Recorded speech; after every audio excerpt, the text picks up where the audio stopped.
imagine how many people will never get the chance to leave their country, let alone their neighborhood, and, don't have these different people talking to them with different points of views.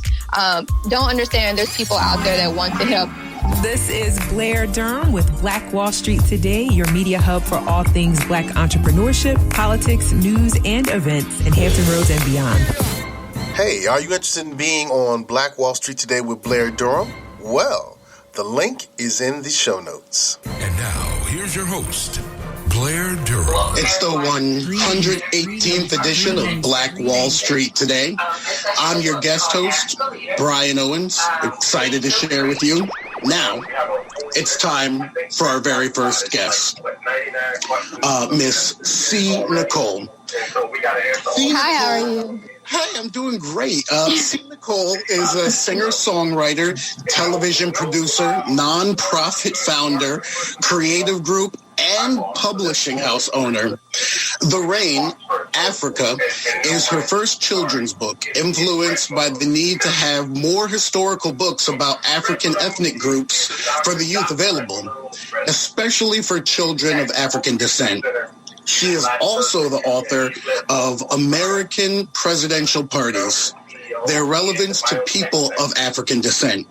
C. Nicole is a graduate of the University of Houston, having received a BA in marketing and minors in journalism and European studies, which included studying abroad in Europe and Africa. Wow. She cites herself as being a citizen of the world, with 90 plus countries under her belt before 30 years of age, but makes Dallas, Texas, USA her home base.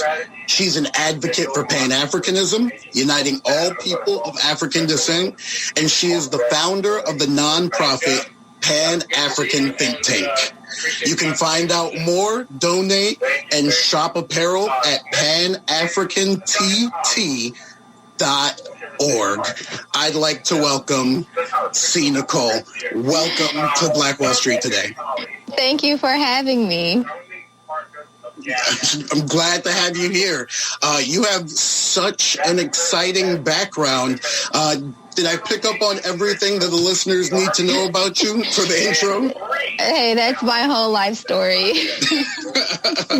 Well, let's just dive right into it. And let me ask you, what made you write The Rain, Africa? Yeah, so, as you mentioned, I've just traveled around the world so much. And, I came into contact with children who, didn't know about their ancestry, don't know where Africa even is on the map. And so you can't, try to progress as a people if you don't know your history, even know where you come from. So just wanting to educate the youth about their history that goes, they talk about history in school after slavery, but not about the history before slavery. Just wanted to educate the youth. That's awesome. That's also one of my passions as well. With it being Black History Month, can you also tell us and the listeners a little bit about the nonprofit you founded, Pan-African Think Tank? Yes, so Pan-African Think Tank was founded to bridge the gap between Africa and the African diaspora through collective means, to advocate. Basically, traveling a lot of people of African descent all around the world tend to think that we don't have the same problems, but we really do. And so just trying to bring everyone together to see how we can combat those problems as one.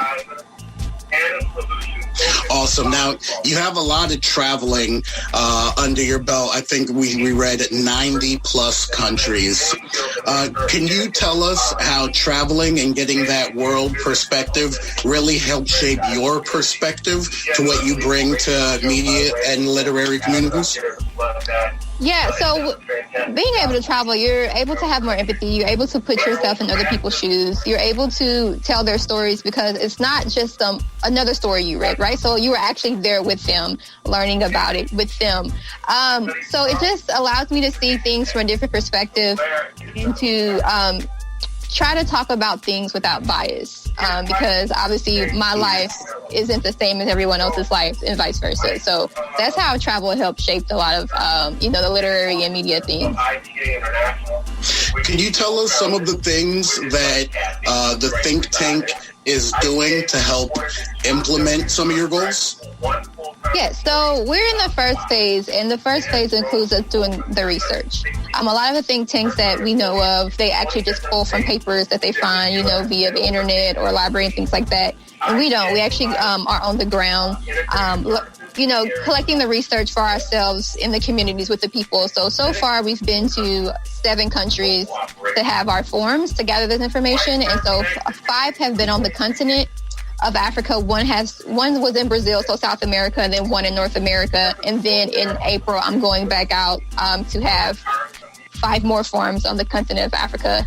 So right now we're in the gathering of the research. We feel that in order to actually solve the problems, you have to have a plan. We don't just want to talk about it. We actually want to see how we can do it realistically.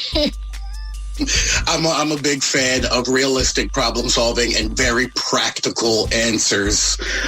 So I definitely appreciate that. Can you talk about some of the goals, what you hope to achieve, and where you see this think tank maybe in 1-2 years? Yeah, so right now COVID has slowed our travel down. A lot of places that Americans can't enter, or it's just super hard to do right now. So we hope to have all the forms done by the end of 2023. We still have to go to Oceania, which is not allowing us in right now. So just waiting on that. And then also, after we have all the forms, we're going to bring together the leaders of all the organizations into one spot and actually have a Pan-African think tank convention, kind of paying homage to the Pan-African Congress. So where we can sit down, hone in on the top 10 issues, the hopes of working on the top 3 within this generation, with it continuing on, because obviously this goes beyond us. We'll be dead and gone before we finish all of these, but we just want to continue it, for the next generations. And then after that, we hope to have Pan-African think tank youth centers in these places that we have organizations that we partner with, because we've learned that a lot of the times we are just lacking the knowledge. We have the people, we have the willpower, we just don't have the knowledge. There's a lot of youth unemployment. So just getting them the skills that they need to be entrepreneurs and have their own jobs and, help others within the community as well. So we're definitely big fans of entrepreneurship and education. Yeah, and those are exciting goals. I would love to see those type of youth centers be put up. Do you think that your skills that you developed at the University of Houston, marketing and journalism, do you feel like those help in what you're doing today? Or is this just more a raw, unrefined passion thing driving you? Yeah, I think I actually learned more after I graduated college, because, you don't really get real life things. You're basically reading from the book and what the teachers tells you. So did I learn journalism there? Of course. And I can say that, learning the different tactics of writing did help me in the form of writing books and such. But as far as doing what I do at Pan-African Think Tank, really it was formed out of failure. Basically, I had understood that so many youth did not know where they come from. And I asked my nephew after one of my trips, he was 6 years old at the time, does he know his ancestry? Does he know where he comes from? And, he didn't know. And I'm like, man, I'm his aunt with all this knowledge, and he doesn't even know. So imagine, how many people out there don't know. Imagine how many people will never get the chance to leave their country, let alone their neighborhood. And, don't have these different people talking to them with different points of views. Don't understand there's people out there that want to help. Don't understand that the misconceptions you see in the media with the diaspora versus Africans, there's even a big gap there. And so going over there, even to have those forums, they've learned so much about the diaspora, and I've learned so much about them, so we can break down those misconceptions and what the media portray us as. So, it's just really trying to undo, I hate to say systematic racism and colonialism, to try to get us to get on the same page. So I would definitely say it's just me learning after college and doing the traveling on my own helped me formulate all these ideals and just want to work towards making it, better for us.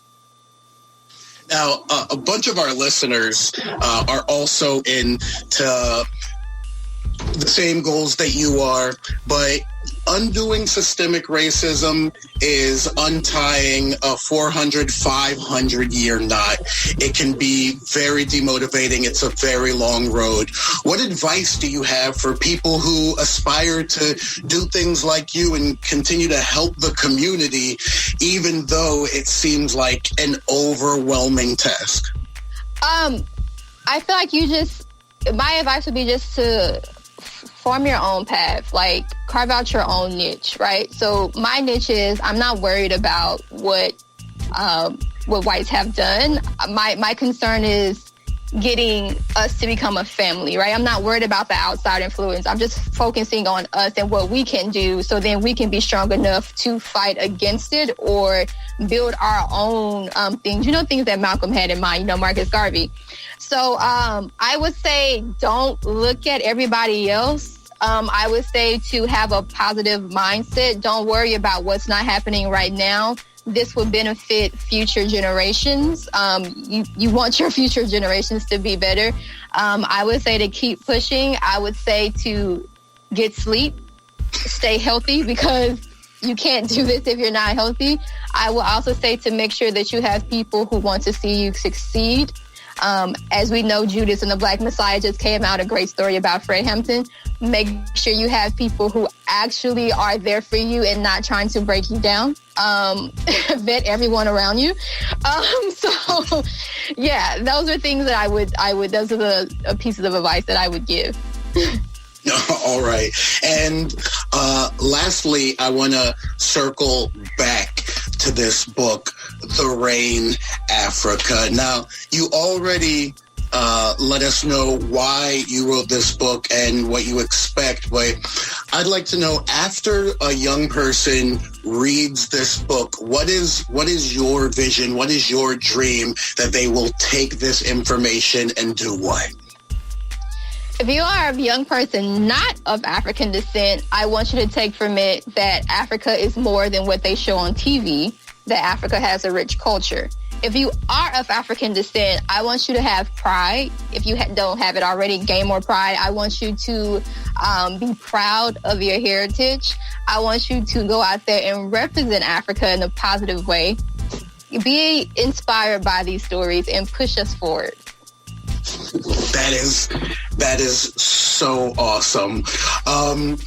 Thank you so much for sharing your time. I really would like all of our listeners to know where they can follow up with you personally, because as you stated earlier, one of the main goals is for us to become a family, focus on ourselves and the positivity. So if somebody wants to donate, if somebody just wants to reach out with you and say, hey, I also have the same goals, I also have the same dreams and vision, how can I help you? How can I help the movement? Where can they find you? And also tell them what they can do to help once they've contacted you. Yes, so you can find us on social media at PanAfricanTT. Also, panafricantt.org directly. And what you can do to help us, you can donate. You can donate directly at panafricantt.org. If you don't want to donate, you can shop apparel. We have a ton of fashionable apparel. This is one of our sweaters to just represent, what we do. We also would love for you to spread the word. Also, if you're doing something similar to us, please reach out in our contact form. We would love to be a part of it. We would love to help as well. And if you want to contact me personally, you can reach me on all socials at Miss C Nicole. So that's MSCNICHOLE. And I'm always around. I'm always answering DMs, whatever, you need from me, I'm available.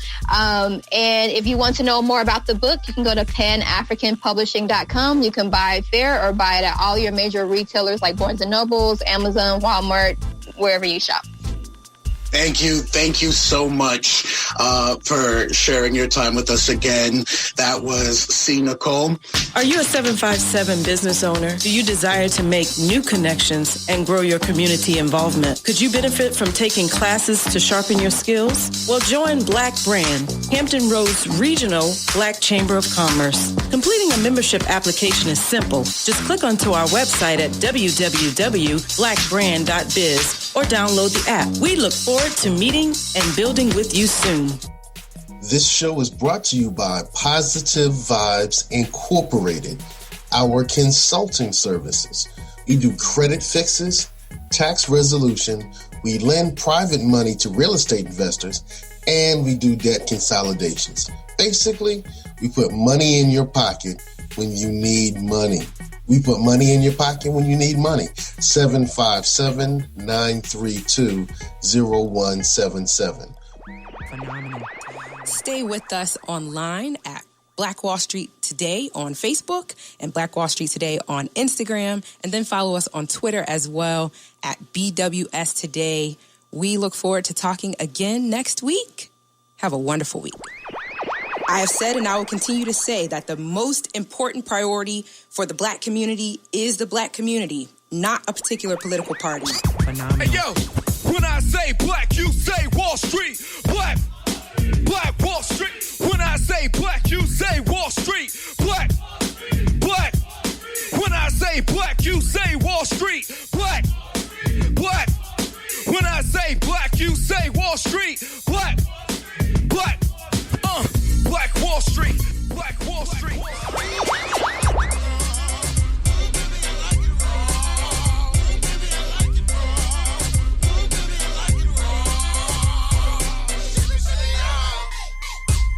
Phenomenal.